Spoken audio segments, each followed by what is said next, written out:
Imagine tweeting that you're going through a breakup. You're 24, your heart's broken, and you're being a little dramatic, which is pretty normal. Now imagine tens of thousands of people immediately piling in, making fun of you, posting theories, arguing about who cheated, treating your relationship like a case study. So why did this blow up the way that it did? Was it haters? People trying to give advice? Or was there something more sinister happening here? Cenat is one of the biggest streamers alive, but he has a fatal flaw. He's young enough to feel like a peer, but he's successful enough to feel like a blueprint. This puts him in an impossible position. He's close enough to his audience that people see themselves in him, but powerful enough that his experience starts to mean more than just his own.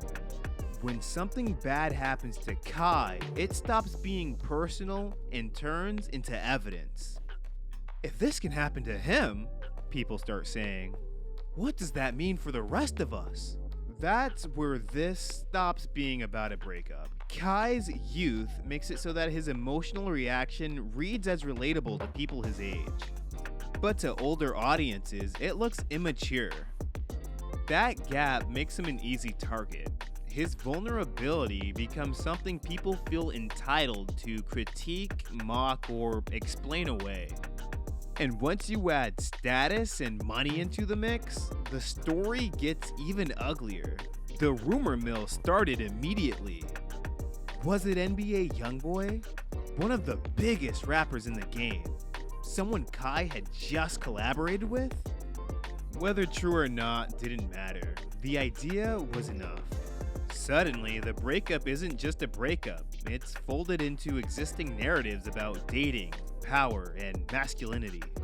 If someone richer and more famous can just take your girl, what does that say about loyalty, about relationships, about your worth as a man?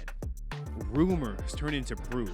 Pain turns into validation for beliefs people already had. The situation becomes useful. Not because we were genuinely concerned about Cenat's relationship, but because his discomfort allowed us to project, to reinforce cynical ideas about women, dating, and success, to enjoy watching someone young, rich, and influential hit a moment of emotional reality. The uncomfortable truth is that this wasn't empathy, it was permission. Permission to laugh at vulnerability. Permission to flatten a real person into a lesson. Permission to treat someone else's pain as entertainment. And that's why this story traveled as far as it did.